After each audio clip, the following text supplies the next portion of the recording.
Welcome to the Public Voice Salon. My name is John Bredin. We are a progressive on-air dialogue on culture, politics, and the critical issues of our time. And today we have the great honor and pleasure to be with our friend Rick Ulfik, who is the founder of We the World, a very important organization that's dedicated to bringing peace and a culture of sustainability and kindness and caring and love in the world. We are filming this dialogue today at the Henry George School of Economics, which is on East 30th Street in New York City. Henry George was a very prominent economist in the 19th century who also cared about a greater, more equality, less inequality of wealth and in terms of justice and those issues. So we're in a very, very appropriate setting to be having a dialogue with Rick Ulfik. And it's been my great, great honor to know Rick all these years. He's had a great impact on my life and on my teaching. I'm an English professor at Essex County College in Newark, and I'm able to create cultures of hope and optimism in the world because of my involvement with Rick.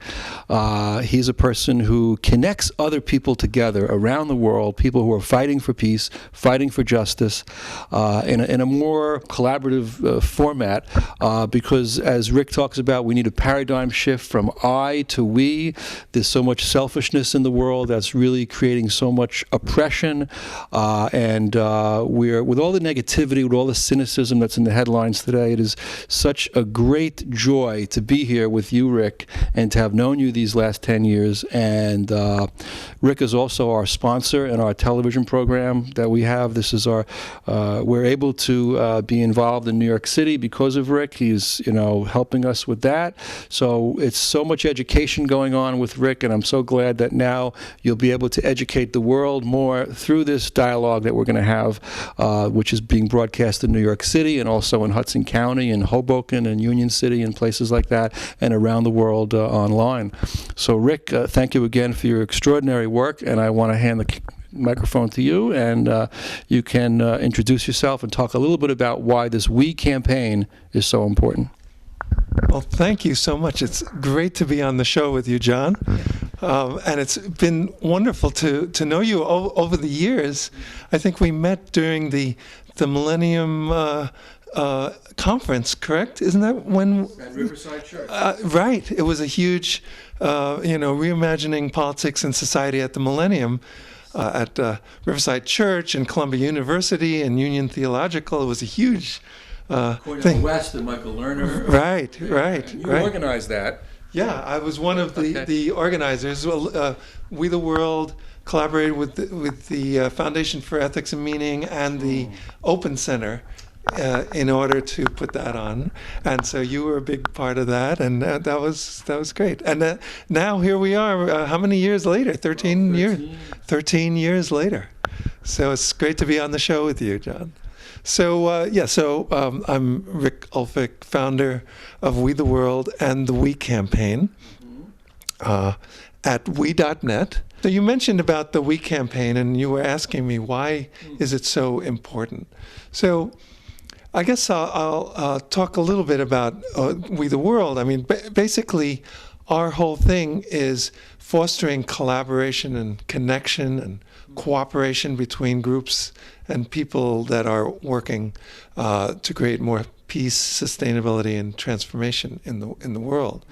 And I guess the reason that I think it's so important now is because, John, I think we're living in a unique and critical moment in human history.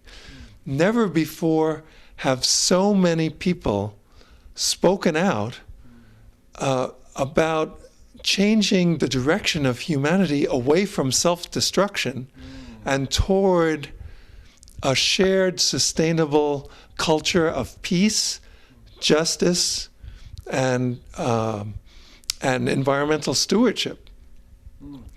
And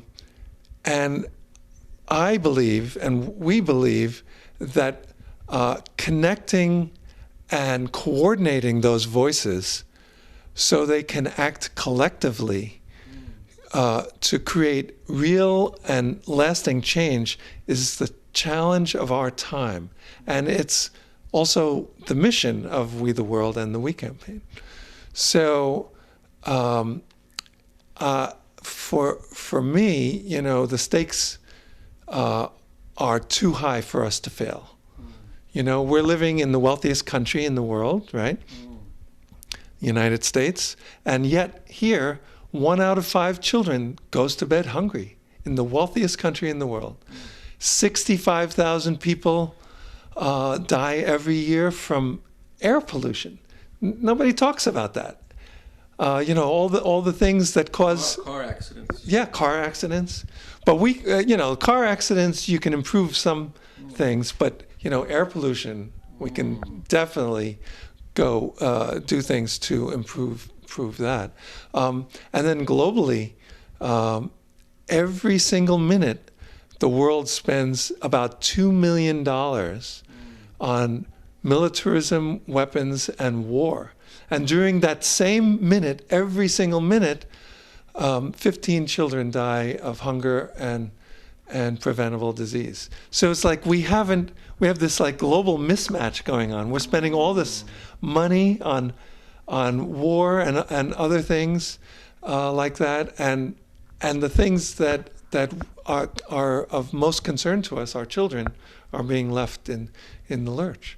So for me, there are just certain things that cannot be addressed properly without having a different level of organizing, if you think about it.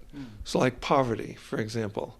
I don't think that we have a level of organizing that can sufficiently address poverty at this point.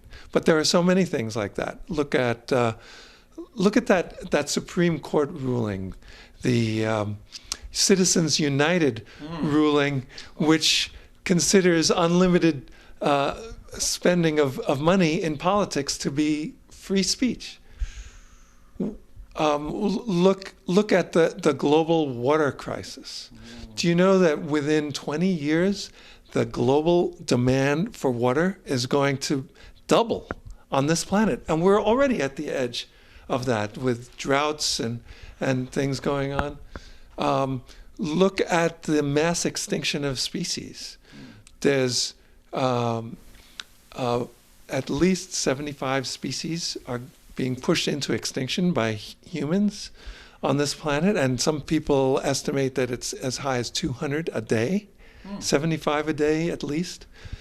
And within 25 years, scientists feel that that's going to cause disruptions in the food chain, and it's going to affect everyone on the planet.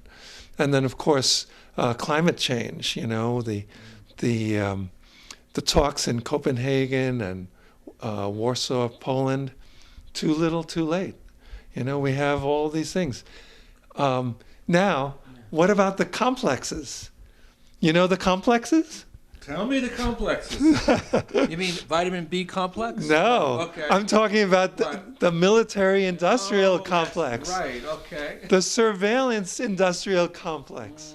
The health industrial complex. The prison industrial complex. The financialization industrial complex. The psychological complexes that might be behind a lot of Yeah, and that's a result of what people are going through, you know. So what I believe, and we believe at We the World, that none of these issues and these complexes can be addressed by any one organization or any one even movement at the level of organizing that we currently have. So that's why we started the We campaign. It's designed to facilitate the cooperation and connection and coordination of multiple movements and multiple organizations working on these issues.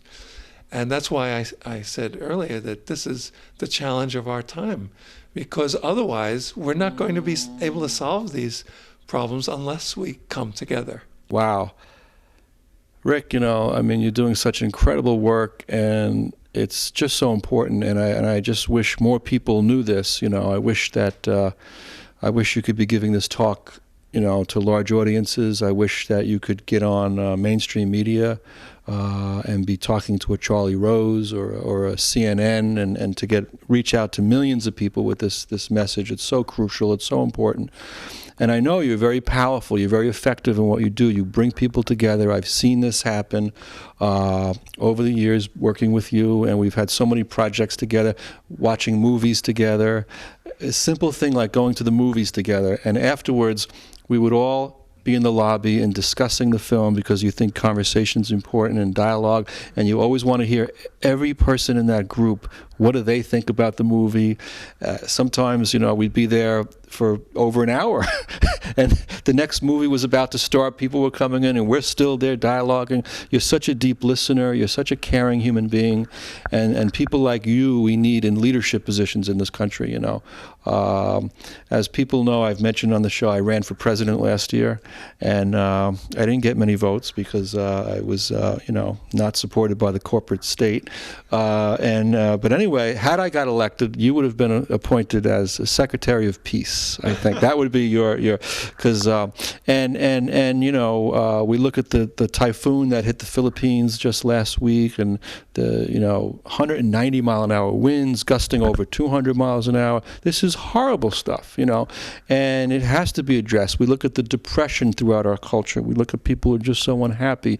We had Harriet Fraud on our show, a psychoanalyst, and she connects the issues of everyday life and how people feel and their emotions to the crazy society that we live in, that's so violent, and that's even President Eisenhower warned against this military-industrial complex, which you talk about.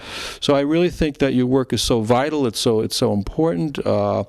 It connects also to the work Michael Lerner is doing in NSP, Network of Spiritual Progressives, which we're involved with. And so I just want to encourage you to continue it. And this is a little some things that people have said about you, and I want to just share this with our public about you and We the World. This was said by the former Undersecretary of the United Nations, Mr. Honorable Anwar Chowdhury. He said, the 11 Days of Global Unity aims at strengthening the ideals of unity and equality, diversity and oneness, harmony and compassion, and, above all, at advancing the culture of peace.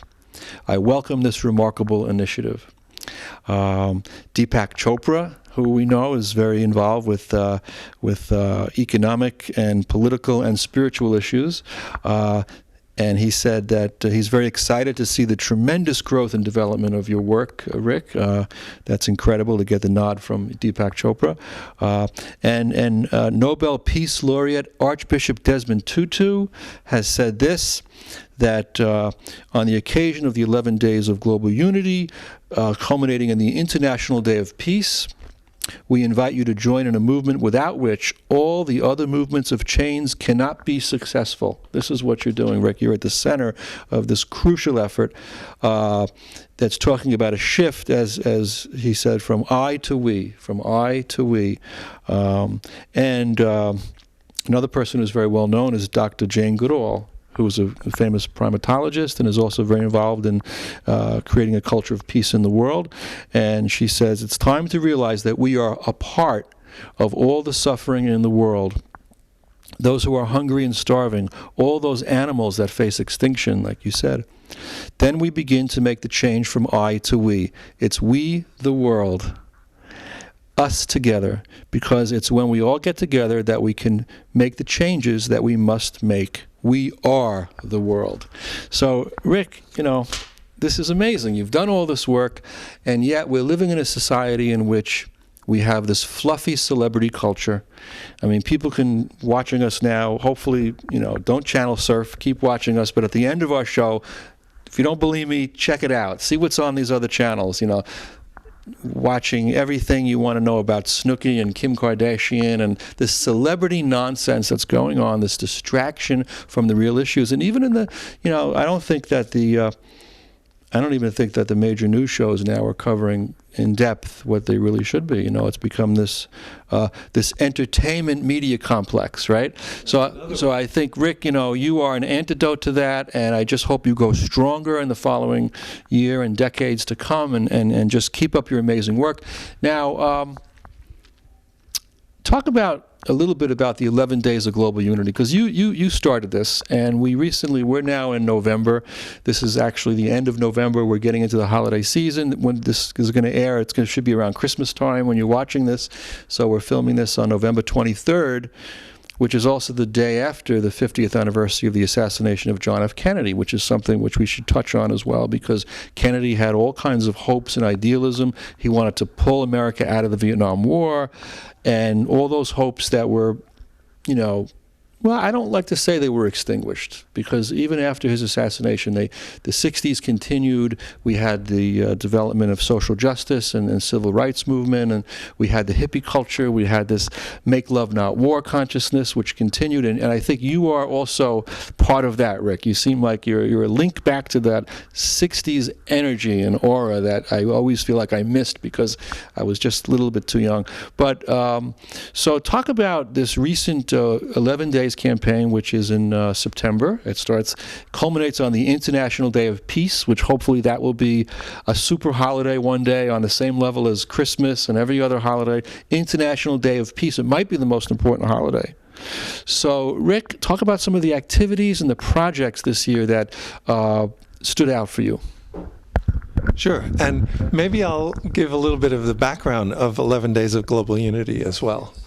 So, 11 Days of Global Unity is celebrated internationally every year from September 11th through September 21st. And it's become a convergence of events, and it's a platform, really, for change makers around the world to kind of showcase what they've been doing during the year. And I'll just give a little bit of background on how it started. The International Day of Peace started in 1981 as a UN resolution to have a day which would be the beginning of the UN General Assembly meeting. And during that day, they would push for a global ceasefire to take place on that day. And if they didn't have a total ceasefire, at least there would be some ceasefires. And during that time, that first part of the meeting, the GA meeting, they would announce the ends of conflict that happened during the past few months leading up to that.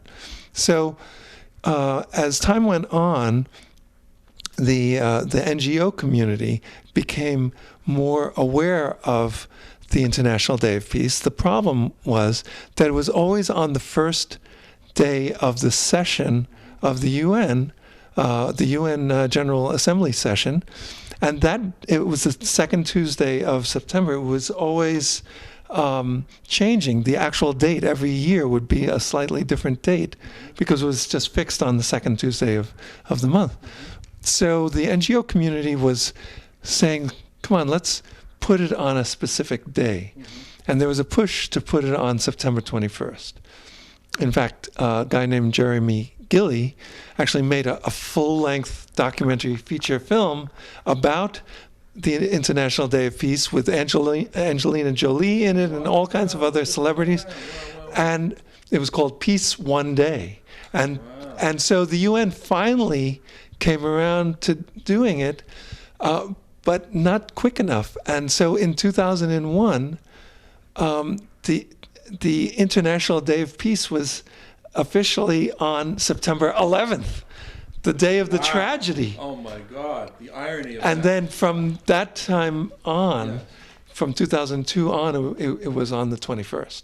So we looked at that, a few of us in We the World, and we said, let's use this and create a symbolic journey from fear to hope.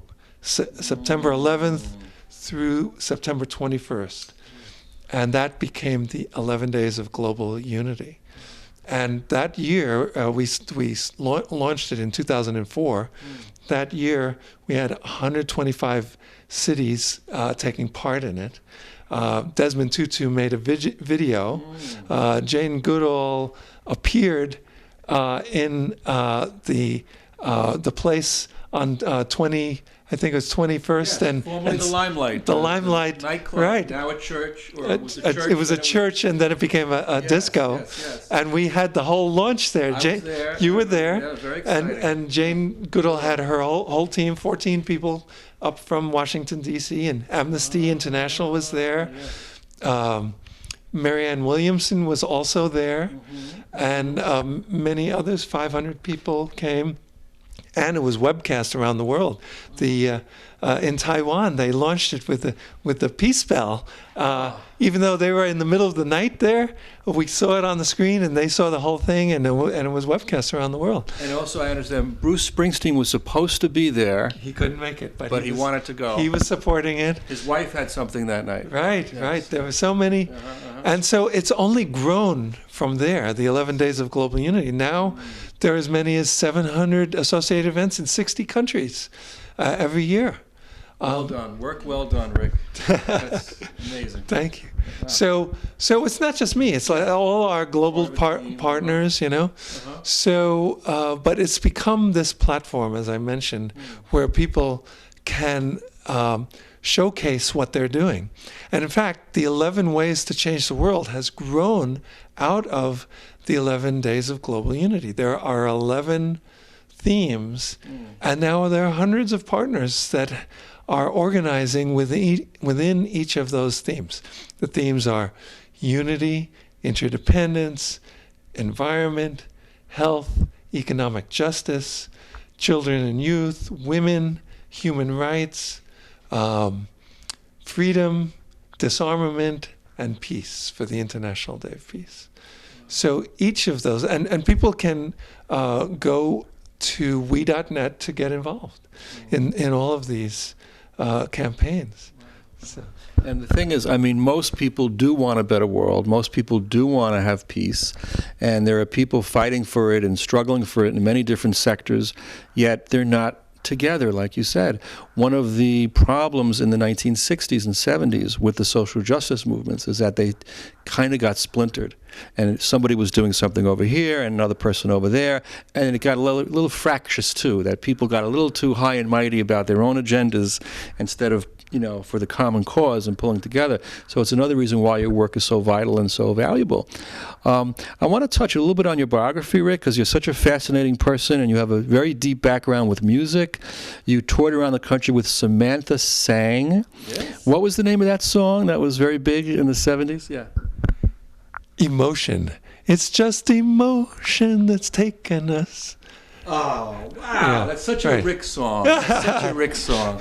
Do I say a few words about that? Sure.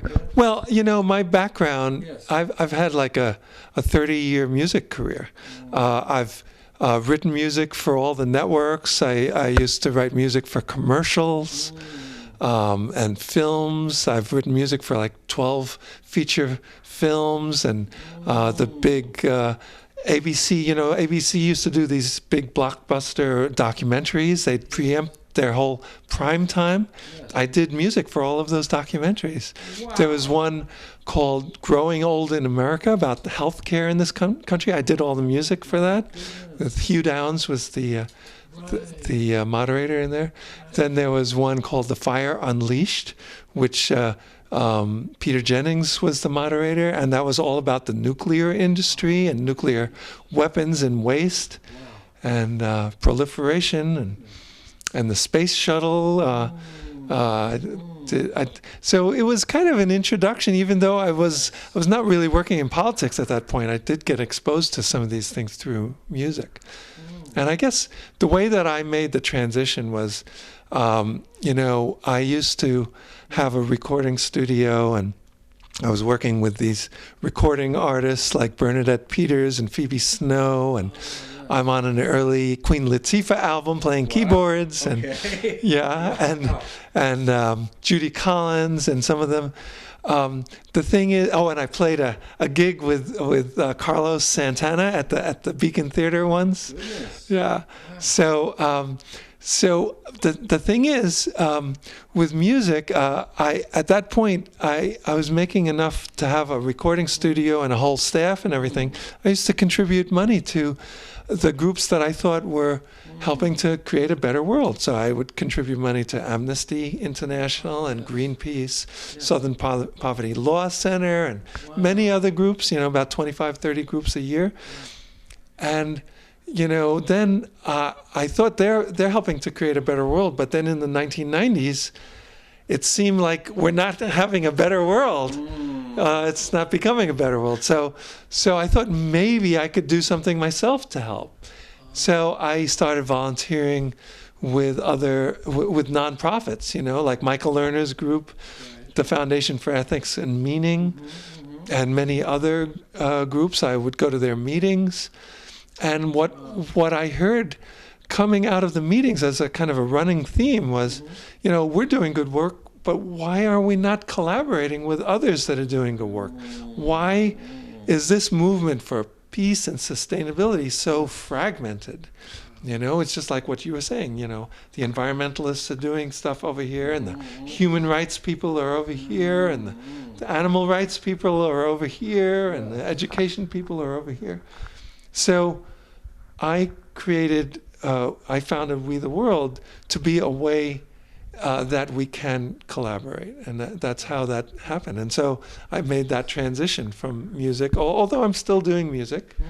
I still have a recording studio, and recently I read that was a philosopher named Alfred Schutz, and he did research into music. And he had a metaphor for that communication. He said, if you look at the way people talk and make meaning together in communication, he saw music as a metaphor for that especially the creation of music together, when people get together to create music, there's a kind of flux and inner time and a movement and a shift of consciousness that goes on between a group that's making music together. And he said that is a metaphor for human communication itself. So you have an artistry about you, Rick, you have a gentleness, but you also have a strength, and I notice you have a stage presence about you. You have a theatricality, but in the nicest way, that you're able to get up there and articulate this out to others, but in a way that's very sensitive, and it's not overwhelming or overbearing. You do build community around you, and one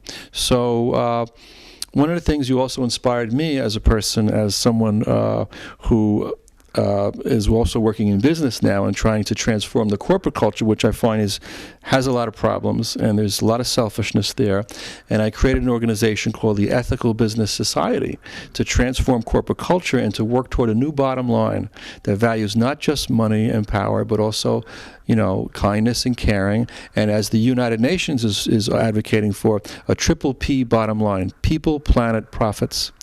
Now, this work also comes out of a project you were involved with Alan Gerson, who was a council member for District 1 in New York, and you were trying to do this. You were trying to create, and I remember because I attended some of those meetings at your office, at your old office in Times up by the United Nations. Now we're in the Henry George School of Economics.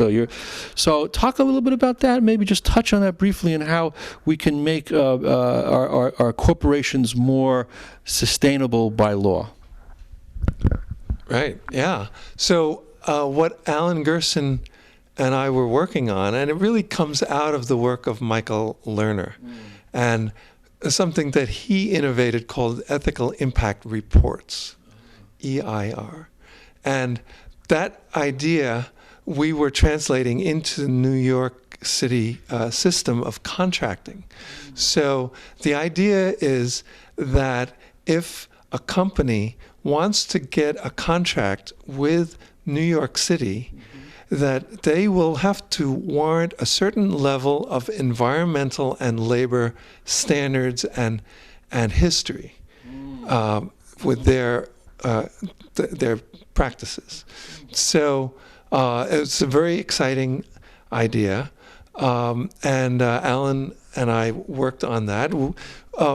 There are a few ballot initiatives in a few different states and a few different cities around the country that have been,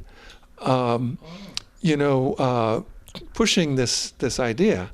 And so we got to a certain extent with it. It hasn't happened yet, but it's certainly an important idea, because I think New York could be a model for other localities to have those kinds of values that are coming from the government, right? Because if you're going to do work with the government of this locality, New York City, then you are saying you want to have a certain level of standards for labor and the environment. So I think it's a very important issue. And Wow. Rick, I want to touch on the fact that we are now here, as I said, in the Henry George School of Economics. And it seems like a very appropriate place for you because Henry George was the most widely read economist of the 19th century. I just found that out recently. Also, Tolstoy was a very big fan of Henry George. And Claudia and I were going to be making a movie about a Tolstoy novel called Resurrection, in which he mentions Henry George School several times in this novel. What has been the relationship between We the World and the Henry George School? Yep. So that's pretty interesting. So one of the things that we launched, the Henry George School, in collaboration with We the World during the 11 Days of Global Unity, was the Economic Justice Campaign. And that is one of the 11 ways to change the world that I mentioned before, with the 11 associated with the 11 days. So economic justice is something that, again, touches everyone. It's not just for those people who are poor or who have economic insecurity. It touches everyone because it affects the whole system. You know, rising inequality actually affects money in politics, because as more money accrues to people in the 1% or even to the 1% of the 1%, that means there's so much more money that's going into the political system that becomes like special interests getting what they want at the expense of the common good. So the Henry George School and We the World have started this economic justice campaign, and I'll tell you some of the things that we're doing with this campaign. So the goals are to expand cooperation and coordination between like-minded socially conscious organizations. We synchronize calls to action.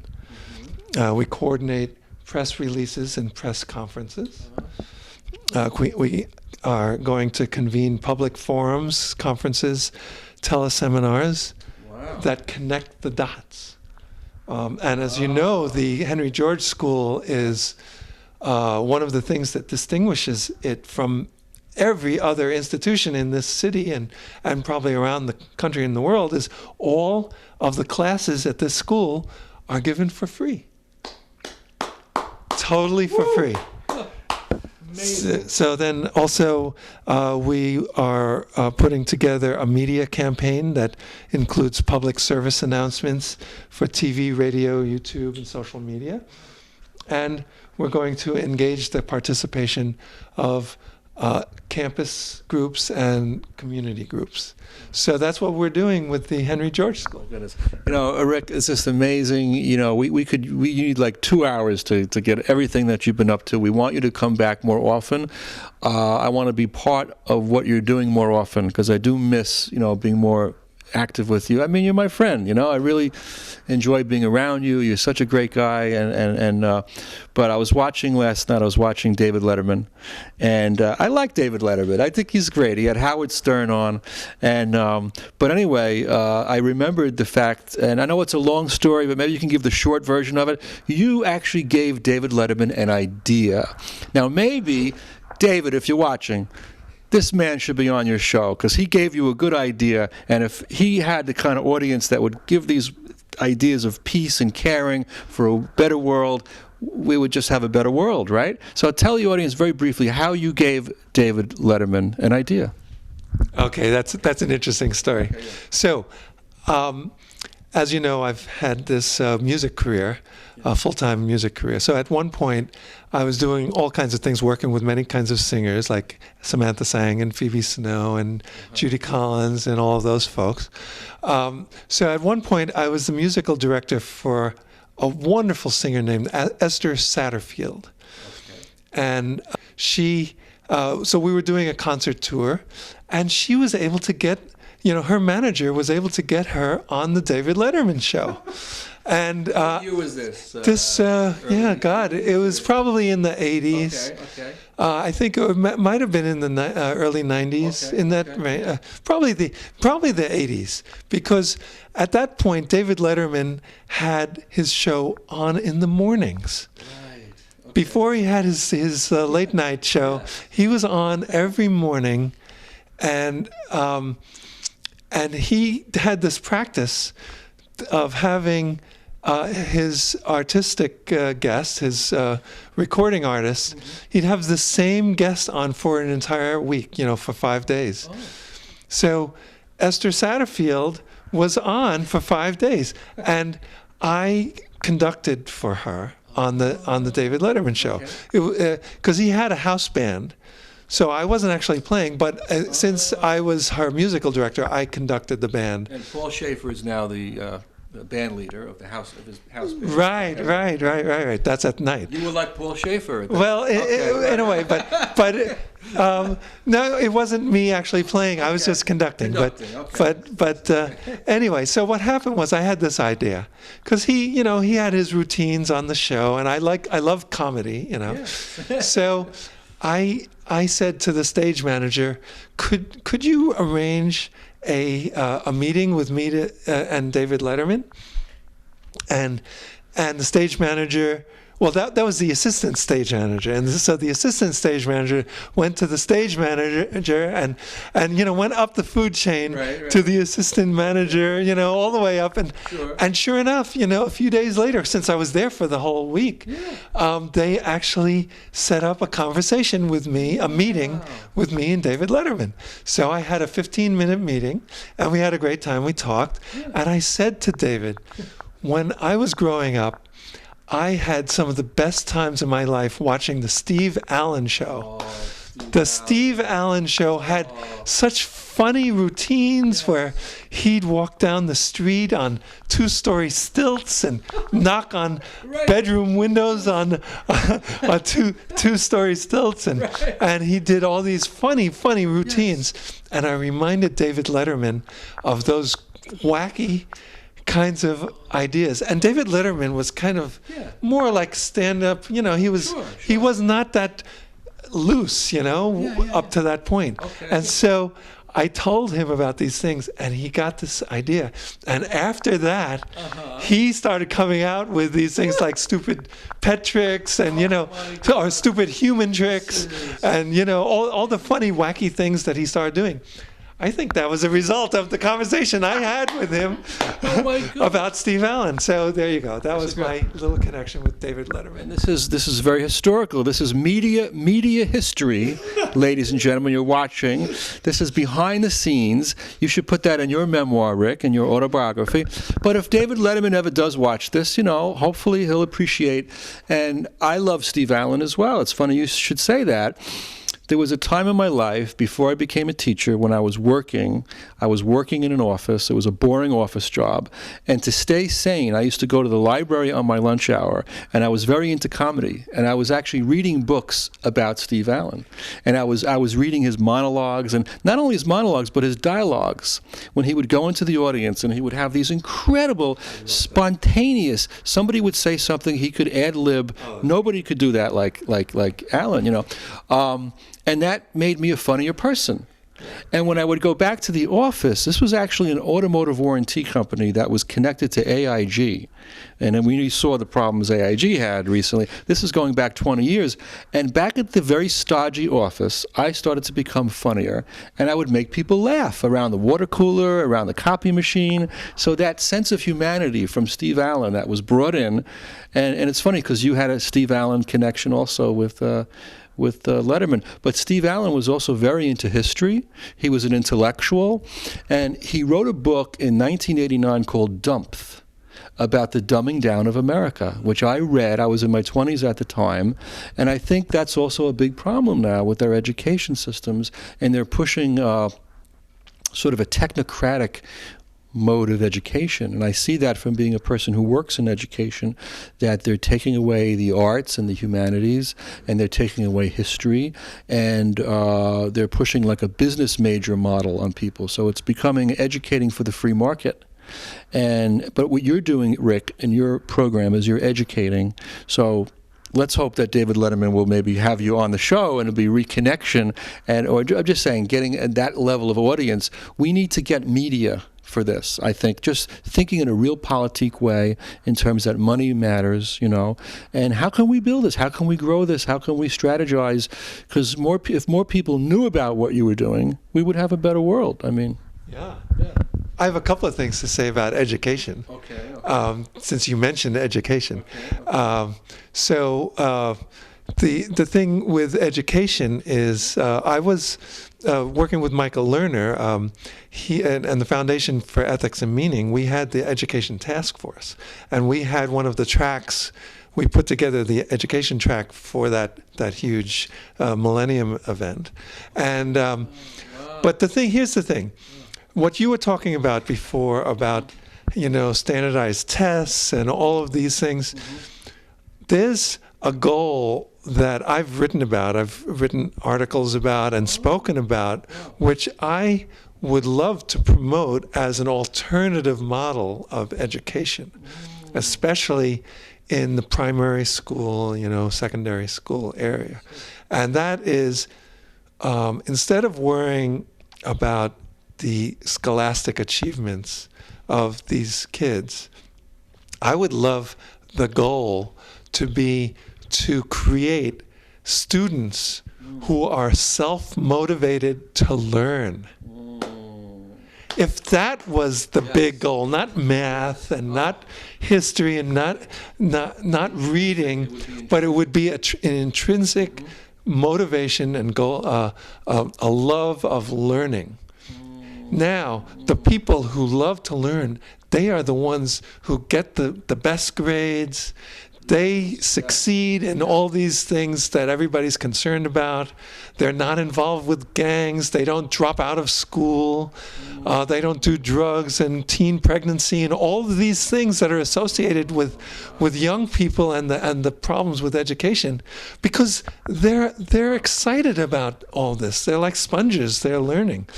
But instead, we've gone off the deep end, to push this. It's all external motivation. You get good grades, then you can get a good job. And guess what? The ultimate external motivation, money, instead of it coming from inside and internal motivation. So can you imagine that if our educational system was organized to and that's how schools and teachers and the whole system was judged, by the number of students who are coming out, self-motivated to learn. Can you imagine if that's what it was? And I wrote a whole article about this that was in a special education issue of Tikkun magazine. So it's online. It's about that. People can look that up. Maybe I have to make you Secretary of Education, Rick, as well.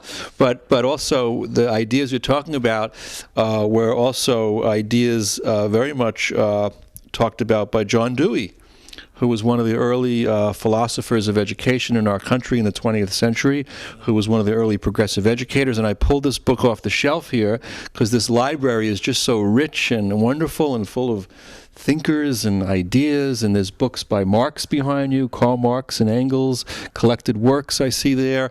But John Dewey also started the progressive school movement, and that was based on what you just said. He wanted people to be self-motivated learners.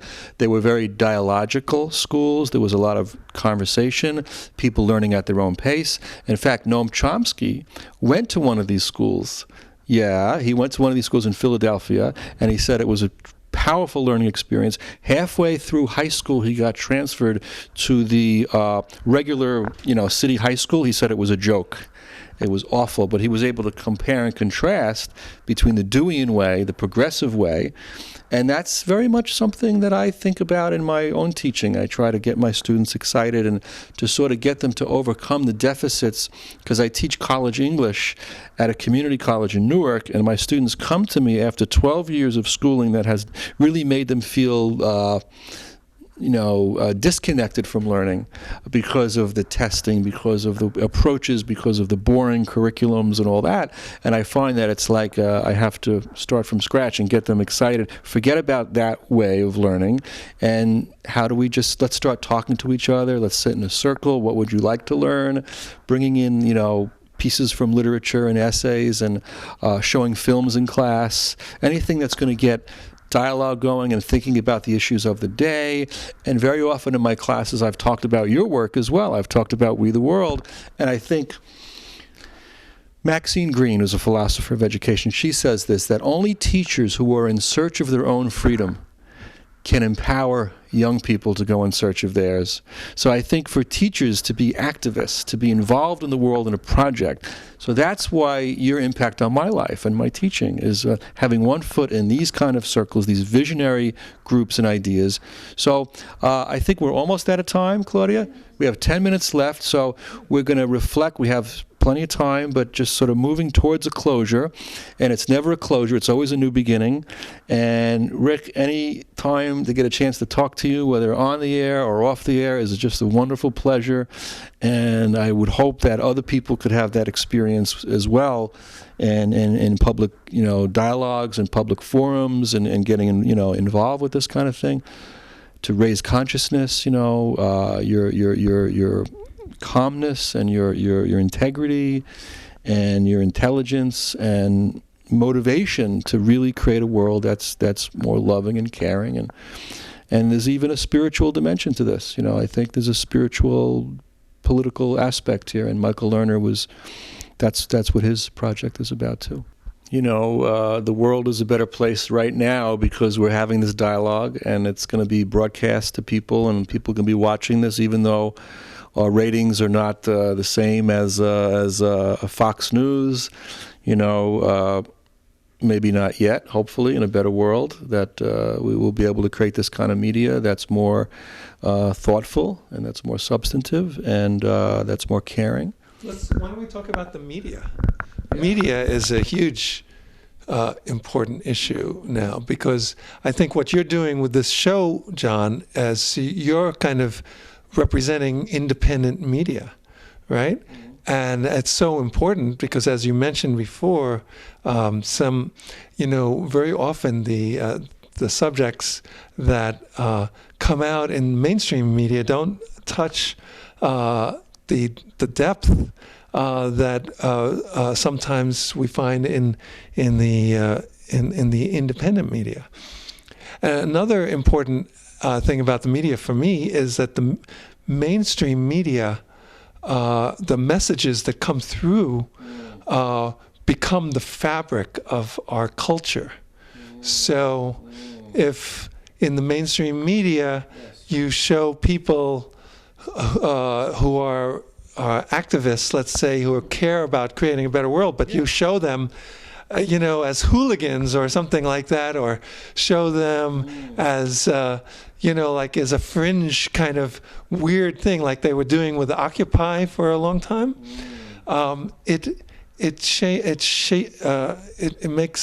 the messages that are not really that helpful, whereas the independent media very much are supporting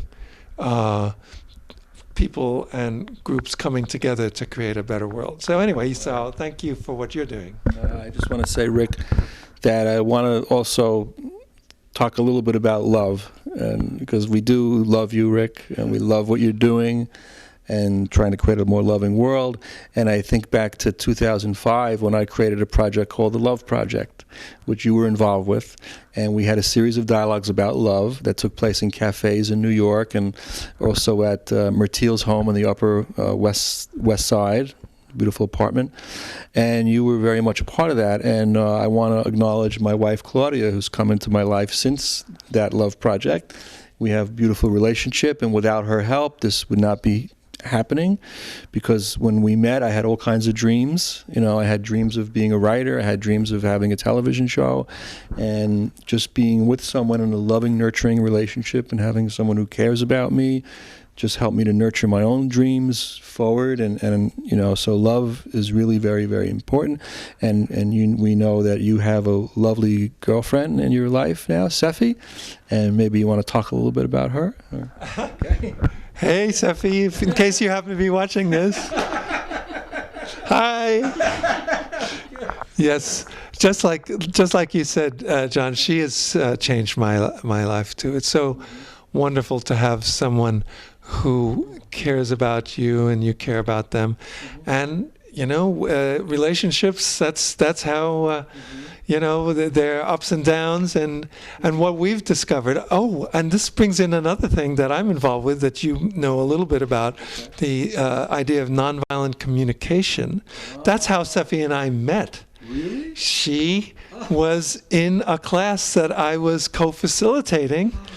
And after the class was over, we started dating. But it's... Did she get a higher grade? Yes, she got the best grade.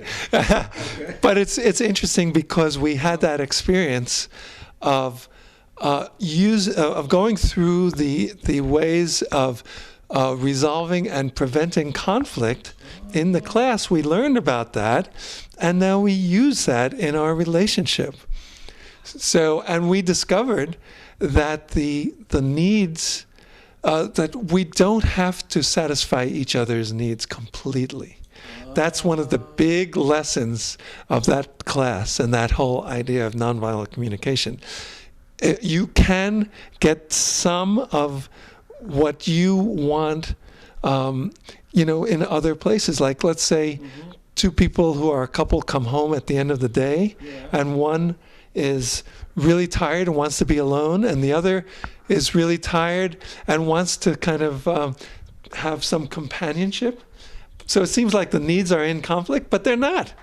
They can understand each other's needs, and one person who wants a little more companionship can, go out with their friend, be on the phone, and the other can maybe, watch television by themselves, but they can still understand each other and come together at other points. They don't have to satisfy each and every need by the other person.